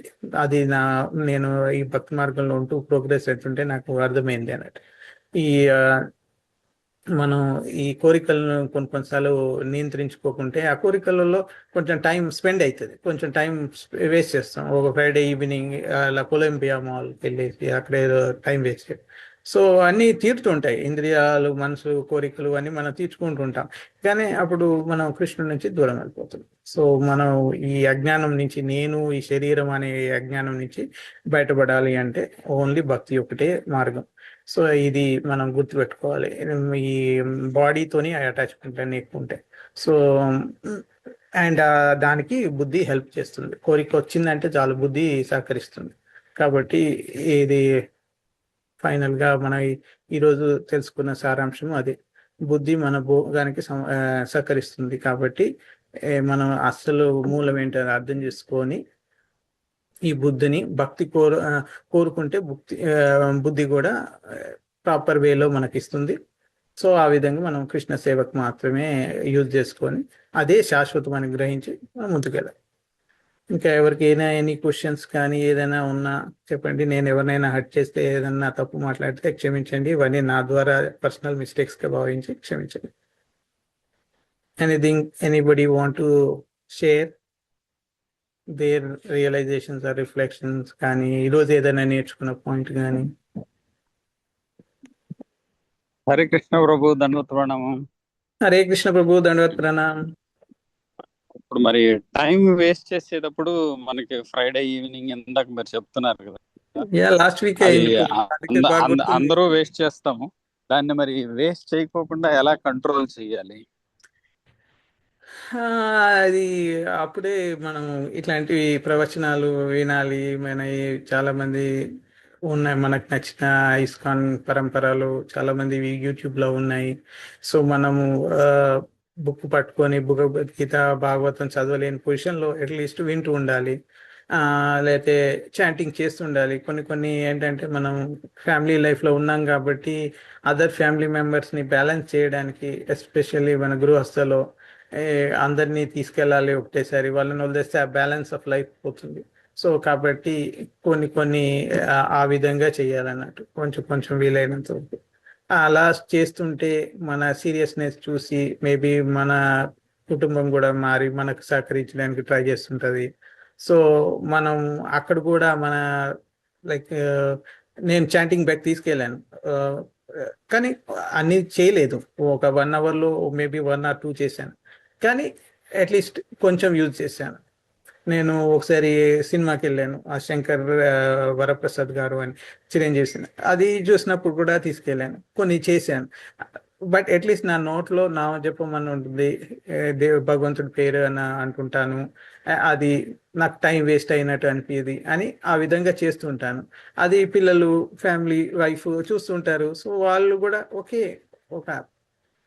వాళ్ళకు నేను సీరియస్ అని తెలిసినప్పుడు వాళ్ళు సపోర్ట్ చేస్తారు. సో బ్యాలెన్స్ చేసుకుంటూ ముందరికి పోతున్నా. బట్ ఇంకా ఆయన గ్రేస్ ఎప్పుడు వస్తే, ఎప్పుడు సూపర్ సోల్ వాళ్ళతో మాట్లాడించి అందరం యాజ్ ఎ కుటుంబం పోగలుగుతామో వెయిట్ చేయాలి. అంతవరకు ఓపిక పట్టి వెయిట్ చేయాలి. అంతకన్నా నాకైతే పర్మనెంట్ సొల్యూషన్ అయితే లేదు. అండ్ నేను ఇప్పుడు అవన్నీ వదిలేసి పోతే దట్ ఈజ్ రాంగ్ అన్నట్టు. మళ్ళీ వాళ్ళందరికీ ఒక నెగిటివ్ అభిప్రాయం వస్తుంది. మా డాడీ కృష్ణ కృష్ణ అని మమ్మల్ని పట్టించుకోలేదు, వైఫ్ని పిల్లల్ని వదిలేసిండు, టోటల్గా కృష్ణ కాన్షియస్ అనేసి ఒక బ్రహ్మచారి లాగా, ఒక సన్యాసి లాగానే ఫుల్ టైం అండ్ ఎఫర్ట్ అంతా దానికే పెడుతున్నాడు అనేస్తుంది. దానివల్ల వాళ్ళు ఈ కృష్ణుడి వల్లనే మాకు మా డాడీ లేకుండా వెళ్ళిపోయారు, నాకు నా భర్త లేకుండా అయిపోయారు అని వాళ్ళు నెగిటివ్గా వచ్చేస్తే చాలా ప్రమాదం. కాబట్టి బ్యాలెన్స్ చేయడానికి కోసం తప్పదు. సో అవుతూ ఉంటుంది. సో బ్యాలెన్స్ చేస్తుండాలి, టైం పడుతుంది. Slow study wins the race. So ఇప్పుడే ఇమీడియట్గా రాదు. ఆ, మన అనుకునేవన్నీ సాధించలేదు. భక్తిలో ప్రోగ్రెస్ కావాలంటే కొన్ని టైం పడుతుంది. సో ఓపిక ఉండాలి. అది ప్రభు నా ఓన్ ఎక్స్పీరియన్స్ షేర్ చేశాను. థ్యాంక్ యూ ప్రభు. తర్వాత ప్రభు ఇందాక మూడో శ్లోకంలో అనుకుంటా వ్యవసాయక బుద్ధి అనే ఒకటి వచ్చింది. వ్యవసాయాత్మిక బుద్ధి. యా, అది అంటే అదే కృష్ణుడిని చేరుకోవాలనే బుద్ధి అన్నట్టు. మన కృష్ణుడే ఓన్లీ వన్ షెల్టర్ అని. కృష్ణుడు అంటే ఈ భక్తి రావడం అనేది మెయిన్గా భక్తి ఫోకసే వ్యవసాయాత్మక బుద్ధి అని. Okay okay. అంటే నేను మామూలుగా అంటే మా తాతలు అప్పట్లో వ్యవసాయం చేసేవాళ్ళు. అది అందుకని కాదు. అంటే నేను నా మైండ్ అడ్డుపోయింది. వ్యవసాయాత్మిక బుద్ధి అంటే మనం వ్యవసాయంలో ఈ కలుపు మొక్కల్ని తీసేస్తాం కదా. సో మనలో వచ్చే ఆ చెడు ఆలోచనల్ని తీసేయాలేమో. అంటే అంటే ఆ పేరు దానికి రావటానికి కారణం ఏదో ఒక కారణం ఉండుంటది కదా. సో ఆ వ్యవసాయంలో మనం ఏం చేస్తామంటే కలుపు మొక్కలు వస్తా ఉంటాయి. ఎప్పుడు వాటిని మనం పెట్టం. మనం కావాలి అనుకుని మనం పెట్టం వ్యవసాయంలో. అవి ఆటోమేటిక్ గా మనం కావాలి అనుకుని పెట్టిన ఈ వరి మొక్కలు ఇవన్నీ అవి ఒక్కొక్కసారి చనిపోతా ఉంటాయి, వస్తూ ఉంటాయి. అంటే అవి మంచి బుద్ధులుగా అనుకుంటే ఈ ఈ కలుపు మొక్కలు ఉన్నాయి చూసారా, వాటిని మీరు పెట్టనే అవసరం లేదు. వాటిని మీరు తీస్తూ ఉండాలి వ్యవసాయం చేసినంతకాలం. ఎందుకంటే మాకు పొలం ఉంది కాబట్టి నాకు అది బాగా ఐడియా ఉంది. అది మనము వ్యవసాయం చేసినంత కాలం సంవత్సరం మొత్తం వాటిల్ని తీయటం గురించి we will spend almost 30% of the money అనమాట ఆ కలుపు మొక్కల్ని. అట్లాగే మన ఈ కోరిక ఇది ఉన్నాయి చూసారా, మన చెడు ఆలోచనలు కానీ చెడు ఇవి. ఇప్పుడు మనం సినిమాలు చూడాలి అనుకోవటము, మనం ఇట్ట ఈవినింగ్స్ టైం వేస్ట్ చేయటము, ఇట్లా ఏదో ఒకటి మన ఈ మనస్సు పోతా ఉంటది కదా. ఈ కలుపు మొక్కలను మనం ఎప్పుడైతే కంప్లీట్ గా తీయగలుగుతామో అప్పుడే మనం కరెక్ట్ గా వ్యవసాయం చేసినట్టు. లేకపోతే ఈ కలుపు మొక్కలే మన పొలంలో ఉన్న బలాన్ని అంతా తినేస్తాయి. సో ఆ విధంగా నాకు మనసు పోయి వ్యవసాయాత్మిక బుద్ధి అంటే మేబీ ఈ విధంగా అయి ఉంటదేమో.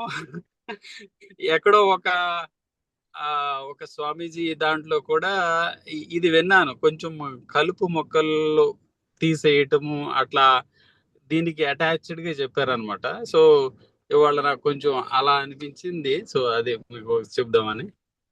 యా, అంటే ఇప్పుడు ప్రతి దగ్గర నుంచి మనం లెసన్స్ తీసుకోవచ్చు. వ్యవసాయం నుంచి కూడా మనం లెసన్స్ తీసుకోవచ్చు. అది మనకు ఏం నేర్పిస్తుంది, వ్యవసాయం ఎలా చేయాలి. మీరు అన్నట్టు కలుపు మొక్కలు టైం టు టైం తీసేస్తే సాగు మంచిగా పండుతుంటుంది, పంటలు మంచిగా పండుతుంటాయి. సో అలానే మనకు కూడా భక్తిలో వచ్చేవి కొన్ని ఉన్నాయి. ఈ అనార్థ నివృత్తి అన్నట్టు మనం కొన్ని తీసేస్తుండాలి. మనం భక్తి ప్రాసెస్ ముందుకు పోవాలి. సో అది ఎగ్జాంపుల్ బాగానే ఉంది అనేది కాదు, కానీ దీంట్లో అంటే ఆ నేమ్ ఎందుకు వాడాడు ఎగ్జాంపుల్ భగవద్గీత అనేది డిఫరెంట్ ఉద్దేశంతో. కంపారిజన్ ఓకే, మనకు కరెక్ట్గా అర్థమైంది మీరు చెప్పిందంటే నేను ఒప్పుకుంటాను. కానీ లైక్ చాలా మంది చెప్తారు కూడా కంపారిజన్ కూడా చేస్తారు. కానీ ఇక్కడ ఈ శ్లోకానికి మాత్రం దానికి ఏం సంబంధం లేదు, భగవద్గీత శ్లోకం. Okay okay. అది ఒకటి సపరేట్ చేస్తున్నా. అది వేరే, ఇది వేరే. బట్ మెయిన్గా మీరు చెప్పినది మనం ఆబ్వియస్గా మనకు చాలా లెసన్స్ మనం ప్రకృతిలో చూస్తూ ఉంటాం కాబట్టి అది కూడా వన్ ఆఫ్ ద వ్యవసాయం కూడా మనకు ఇంపార్టెంట్ థింగ్స్ నేర్పిస్తుంది. సో మనం భక్తిలో ప్రోగ్రెస్ కావడానికి మన ఎక్స్పీరియన్స్ ఆఫ్ వ్యవసాయంని యూజ్ చేసుకోవచ్చు. అది నా భావన ప్రభు. ఓకే ప్రభు, thank you. Thank you, Prabhu, for sharing. Okay, anybody, anything you want to ask? Hare Krishna, Prabhu. Yeah, Hare Krishna, Prabhu. Praveen, Prabhuji, Hare Krishna. Thank you, Prabhu, for the class. Make clear what you tell, explain this away. And ఆ point కూడా నేను చూసాను social group లో ప్రభుజీ పెట్టారు కదా, ఎందుకు నిత్యం భాగవత పటయ అన్నారు, సేవయ అంటారు దాన్ని పఠించడం కదా. అందుకే ఆ Yeah. పాయింట్ క్లియర్ గా ఎక్స్ప్లెయిన్ చేయడం కూడా నాకు అర్థమైంది. Yeah. నేను కూడా నేర్చుకున్నాను ప్రభు ఈ రోజే. Yeah. ఎందుకంటే ఎన్నో scriptures ఈ దైవ రూపం చూడకపోతే అది చదివి పెద్ద యూజ్ లేదన్నట్టుగా ఆ భావన వచ్చింది. Hmm.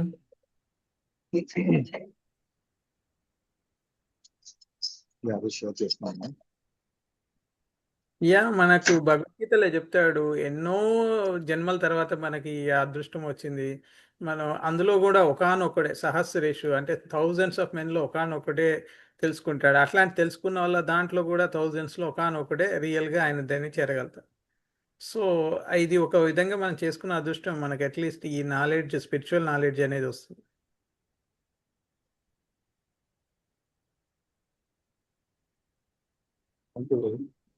Yeah, thank you Prabhu for sharing. So మెయిన్గా అంటే భగవద్గీత ఏకాగ్ర బుద్ధి అనేది వ్యవసాయాత్మక బుద్ధి, ఏకాగ్ర బుద్ధి. సో భక్తుడికి ఒకటే లక్ష్యం, కృష్ణుని సేవ. అదే మన ఉండాలి. లేకపోతే మామూలుగా భోగవాంఛ ఉన్న వాళ్ళకు మెనీ బ్రాంచెస్. సో అది చెప్తాను అన్నట్టు. బుద్ధి అనేక శాఖలుగా విభజిస్తుంది. సో మెనీ బ్రాంచెస్గా ఉంటుంది. అలాంటిది ఇంకా భోగం డిజైర్ని ఫుల్ఫిల్ చేయడానికి పనికొస్తుంది. సో అసలు ఒక వ్యవసాయక బుద్ధి. ఇంకా ఎనీథింగ్ ప్రభు, anybody you want to add? మాతాజీ, లక్ష్మీ మాతాజీ, మీకు ఎనీ క్వశ్చన్స్ ఆర్ ఎనీథింగ్?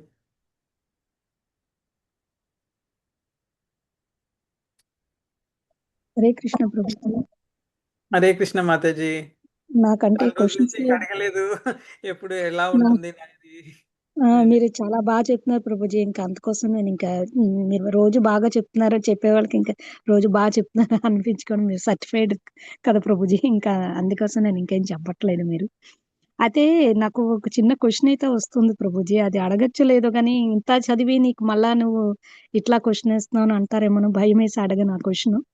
ఏంటి లేదు మాతాజీ, అలా అనుకోకండి. ఎప్పుడైనా ఏ క్వశ్చన్ అయినా వస్తే ఫ్రీ టు ఆస్క్ అంతే. మనం అది మైండ్లో పెట్టుకుంటే అనవసరంగా దాని మీద మనం అది డ్వెల్ చేస్తూ ఉంటుంది, బాదర్ చేస్తూ ఉంటుంది. లైక్ నాకైతే ఏదైనా ఉందనుకో, ఎంబడి అడగలేదు అనుకో, అదేదో ఇప్పుడు నిప్పు రవ్వ మన చేతిలో మంటున్నట్టే ఉంటుంది. అది ఎప్పుడు మండుతూనే ఉంటుంది కదా. సో కరెక్ట్ అది మనని డిస్టర్బ్ చేస్తూ ఉంటుంది. అడగడం బెటర్.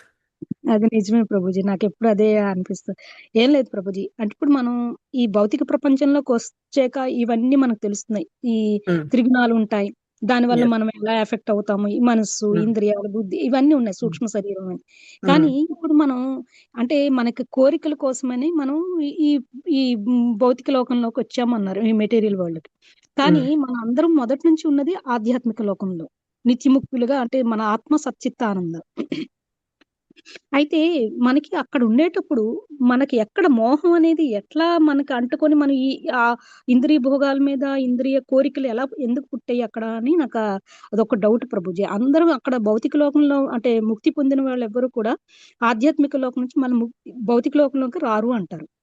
మరి మనం ఎలా వచ్చినట్టు, మనం మనకి ఎలాగా అంటే ఇప్పుడు మహామాయ లేకపోతే ఏ మాయో మనకి కమ్మితే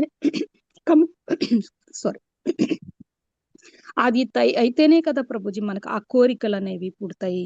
ఈ అందువల్లనే కదా మనము ఆ కోరికలు తీర్చుకోవాలన్న మనకి ఆలోచన వస్తుంది. మరి అసలు మనం భౌతిక వైకుంఠ లోకంలో ఉన్నటప్పుడు మనకి ఎందుకు వస్తాయి, మనకి ఆ మహామాయగా అంటే ఈ మోహం అనేది ఎట్లా అంటే మనకు కోరికలు అనేవి ఎందుకు పుడతాయి? ఎప్పుడు భగవంతుని సేవలో మనం ఉంటాం ముక్తి పొందిన జీవులందరూ. యా, సో బట్ అంటే నాకు తెలిసినంత వరకు, నేను కరెక్ట్ చెప్తున్నానో లేదో తెలియదు, బట్ నేను మళ్ళీ వేరే వాళ్ళ దగ్గర నుంచి కూడా తెలుసుకోవడానికి ప్రయత్నం చేస్తాను. స్టార్టింగ్ మన ఆబ్వియస్గా ఇవన్నీ క్రియేట్ చేసింది భగవంతుడు కదా. సో మన సోల్స్ అంటే ఎటర్నల్, మనం శరీరమే మార్చుకుంటాం. సో మనం ఒక శరీరం తీసుకొని ఏ శరీరం అంటే ఈ 84 లక్షల స్పీసీస్లో ఒకటి శరీరం తీసుకొని మనకున్న ఫ్రీ విల్ని మనం ఎంజాయ్ చేసుకోవాలి. నేను దేవుడిలాగా ఉండాలి అనిపించి నేను ఎంజాయ్ చేయాలి అంటే మనం కృష్ణుడు ఎంజాయరు, మనం ఆల్వేస్ సర్వెంట్స్ అనేది భావాన్ని మర్చిపోయినప్పుడు అది ఎట్లా వస్తుంది ఇనిషియల్గా అనేది ఎగ్జాక్ట్గా తెలియదు. బట్ లైక్ వస్తుందంట. అది వచ్చినప్పుడే మనను ఈ మెటీరియల్ 14 వరల్డ్స్లో పంపిస్తారు అన్నట్టు. సో ఇందులో తిరుగుతూ ఉంటాం 14 వరల్డ్స్.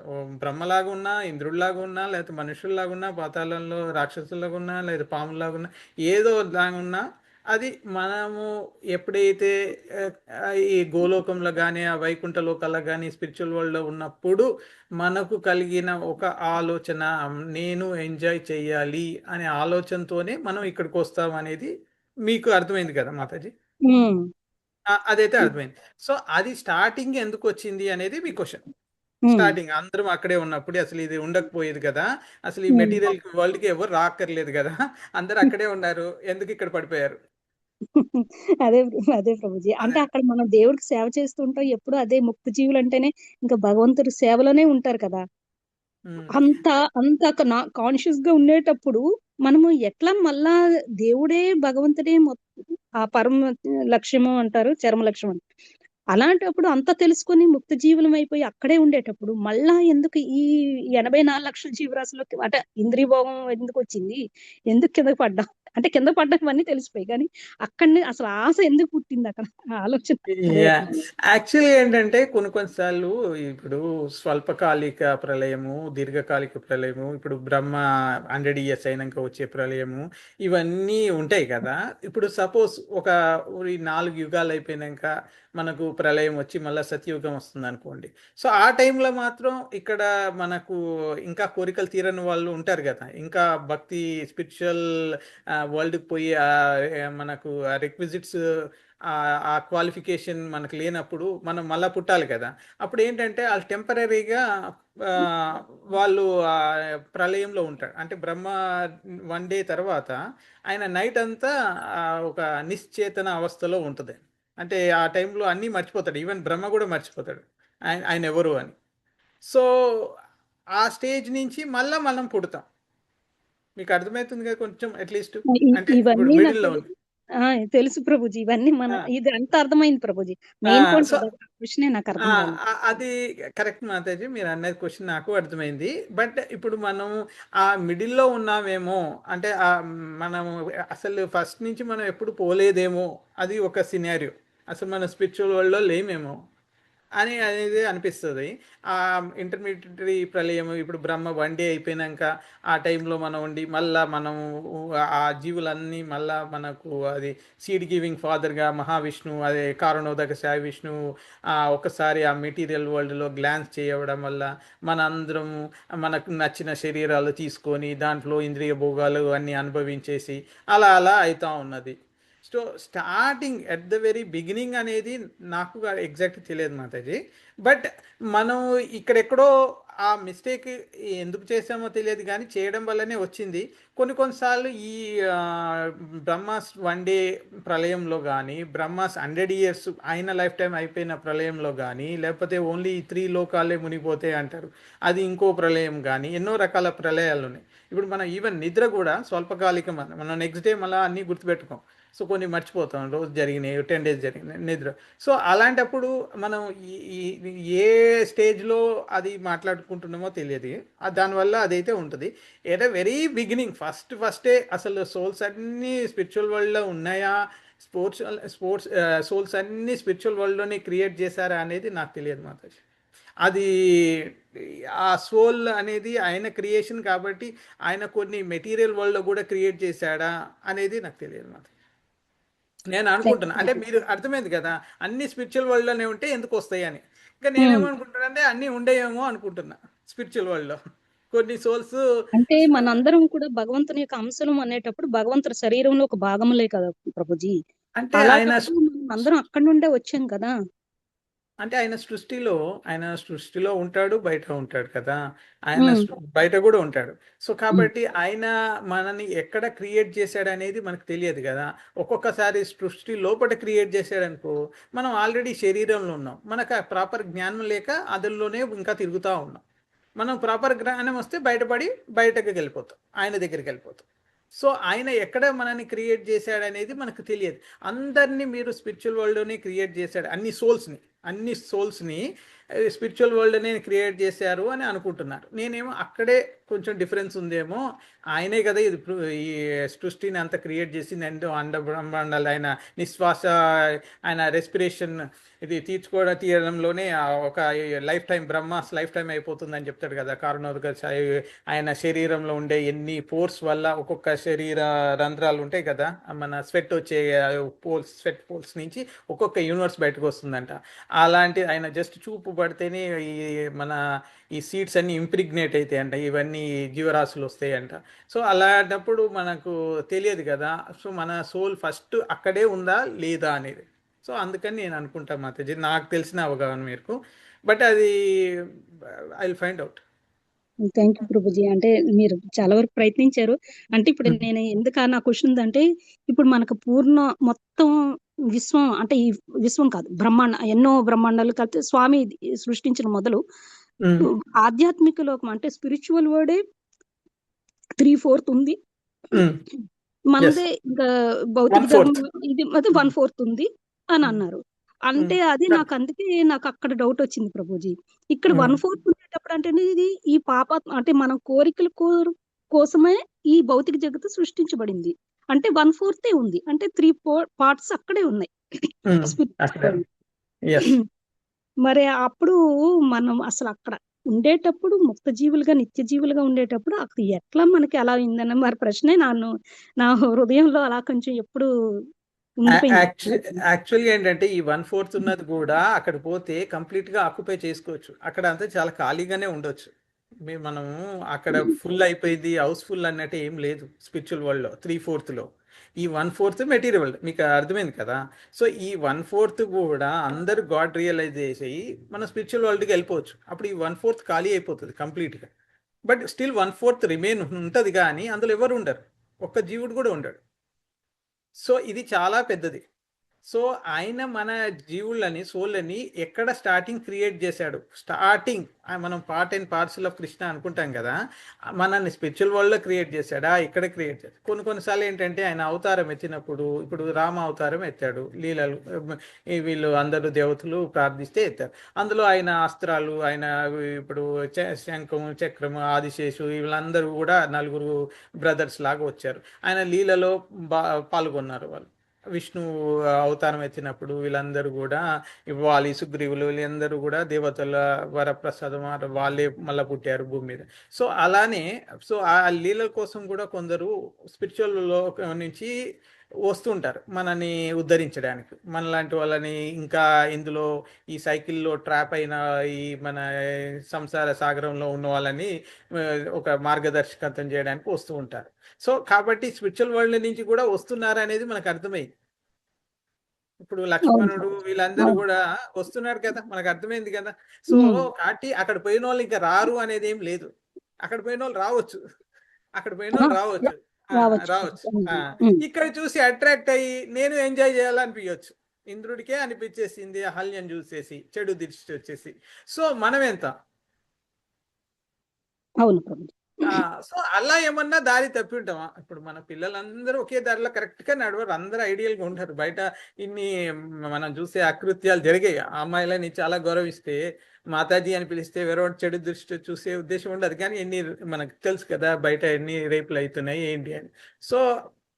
సో అలానే మన చెప్పలేము అన్నట్టు, మనకి ఏ సిచ్యువేషన్లో ఏమైందో తెలియదు మనము. బట్ డెఫినెట్గా ఈ మెటీరియల్ వరల్డ్లో మనం విజిట్ చేయడానికి వచ్చినప్పుడే అలాంటిది ఏదైనా జరిగి ఉండొచ్చు అనేది ఒక నా ఇంటెలిజెన్స్కి దొరికిన ఆలోచనే. నాకు కరెక్ట్గా తెలియదు మాతాజీ. నేను మీ క్వశ్చన్ నాకు పూర్తిగా అర్థమైంది. అలాంటి క్వశ్చన్ నాకు కూడా ఉంది కాబట్టి ఇంతకుముందు. ఇప్పుడు నేను దాని గురించి పెద్దగా ఆలోచించట్లేదు, ఎందుకంటే అది బిగ్ స్కోప్ లాగా కదా అనిపించింది. నాకు ఆలోచించాల్సిన అవసరం లేదనిపించింది ఇప్పుడు. కానీ మీరు గుర్తు చేశారు, నాకు కూడా అనిపించి నాకు ఇప్పుడుకున్న అవగాహన మేరకు చెప్పగలుగుతున్నాను. థ్యాంక్ యూ ప్రభుజీ. హరే కృష్ణ. చాలా వరకు చెప్పడానికి ప్రయత్నించారు ప్రభుజీ. అంటే నాకు కొంచెం అదే మీరు చెప్పినట్టుగా ఇవన్నీ మనం చదువుకున్నాం కాబట్టి ముందు క్లాసుల్లో కొంచెం అర్థమైంది. కాకపోతే అది ఒక్క ప్రశ్న అట్లా ఉండిపోయింది. కానీ నిజంగా Yeah. మీరు అన్నట్టు అంటే మనకి ఆ ప్రశ్నకి సమాధానం దొరకదు. మనకి నాకు కూడా అనిపిస్తుంది. ఎందుకంటే అది ఎవరికి తెలుస్తది? ఎవరికీ తెలీదు. ఇక్కడ అందరం ఈ లోకంలోకి వచ్చినాం. కాకపోతే ఏవైనా ఎక్కడైనా గురువుల దగ్గర ఎవరైనా వినే ఛాన్స్ అదే. ఎక్కడైనా దొరుకుతది కదా అని క్వెషన్ వేసాను అంతే. యా అంటే యా అది డెఫినెట్ తెలుసుకుంటే గా నాకు దొరుకుతుంది. మనం ప్రోగ్రెస్ అవుతుంటే మనకి ఎవరో ఒకరు గురువు వచ్చి, బికాజ్ మనకు స్టార్ట్ అయింది కాబట్టి మనం సిన్సియర్ గా సబ్మిసివ్ గా ఎంక్వైరీ చేస్తే మనకు అది ఆన్సర్ ఖచ్చితంగా దొరుకుతుంది. మనకి ఇంకా అంత ప్యూరిఫై కాలే మనకు భక్తిలో, మనం ఇంకా అవును. బిగినింగ్ లో ఉన్నాం కాబట్టి మనకు దొరుకుతుంది. ప్రతి క్వశ్చన్ కి ఆన్సర్ ఉంది, యాక్చువల్ గా ఉంది, దానికి కూడా ఉంది, డౌటే లేదు, 100% ఉంది. అది మాత్రం నమ్ముతా నేను. మనకున్నంత అవగాహన మేరకు నాకు అట్లా అనిపించింది, ఇది చెప్పాను. ఇంకా ప్రవీణ్ ప్రభు ఏదో వీడియో కూడా లింక్ పంపించారు, చూడండి మీరు అది కూడా. ఓకే. ఎలా క్రియేట్ అయింది గోలోక, ఇవన్నీ చాలా ఈ మధ్య అంతా ఏఐ వచ్చినాక, ఆర్టిఫిషియల్ ఇంటెలిజెన్స్ వచ్చినాక అది తయారు చేసేస్తుంది అన్నట్టు, అదే సినిమాని తయారు చేస్తుంది. మనం ఏ స్టోరీ ఇస్తే, క్యారెక్టర్స్ ఇస్తే, ఇట్లా ఇట్లా ఇమేజెస్ ఇస్తే మూవీ తీసేస్తుంది. సో అది క్రియేట్ చేస్తుంది, అంటే లేనిది, ఎక్కడ లేనిది సొంతంగా క్రియేట్ చేస్తుంది అన్నట్టు, మనం చెప్పిన దాన్ని బట్టి. కృష్ణ నేను లింక్ ఏదైతే పెట్టానో ఇప్పుడు మీరు మెన్షన్ చేశారు కాబట్టి చెప్తున్నాను. నేను నిన్ననే చూసాను లింక్. ఇప్పుడు మన ఎవరైతే ప్రభు విజిట్ చేస్తున్నారో ఈ వీక్ మన మేరీల్యాండ్ కి, తను రీసెంట్ గా తిరుపతిలో జర్నీ ఆఫ్ సెల్ఫ్ డిస్కవరీని తెలుగులో చెప్పారు ఫర్ వెరీ ఫస్ట్ టైం. మనకి కోర్స్ చాలా ప్రభుజీస్ ఇంగ్లీష్ లో, హిందీలో ఉంది, బట్ ఇది ఫస్ట్ టైం తెలుగులో చెప్పారు. ఇంగ్లీష్ లో నేను విన్నాను self discovery course. Correct. So తను 6 days లాగా చెప్పారు, 1.5 hour సెషన్స్ లాగా. నాకు కొంచెం మంచిగా అనిపించింది, నిన్నే స్టార్ట్ చేశాను నేను.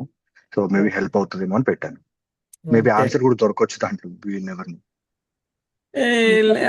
ఏమో ప్రభు, నేను చాలా రోజుల క్రితం చూశాను. సో మేబీ నాకైతే ఇప్పుడైతే గుర్తులేదు ఆన్సర్ ఉందని, బట్ డెఫినెట్ గా అది చాలా క్వశ్చన్స్ కి ఆన్సర్స్ దొరుకుతాయి. చాలా బాగుంది. Thank you Praveen Prabhuji. Thank you Prabhuji, నేను చూస్తాను. No problem. Hare Krishna. Hare Krishna. Thank you Prabhuji. Kiran Prabhuji, thank you. Thank you Mataji. ఇంకా మనం ఎండ్ చేద్దాం. యాక్చువల్ గా చాలా టైం అయిపోయింది, నాకంటే వర్క్ లేదు కాబట్టి టైం ఉంది, కానీ let us close with the prayers. వాంఛా కల్పతరుభ్యశ్చ కృపా సింధుభ్య ఏవ చ పతితానాం పావనేభ్యో వైష్ణవేభ్యో నమో నమః. గ్రంథరాజ్ శ్రీమద్ భాగవతం की जय, श्रील प्रभुपाद की जय, अनंत कोटि वैष्णव वृंद की जय. Thank you all. Hare Krishna. Thank you. Hare Krishna.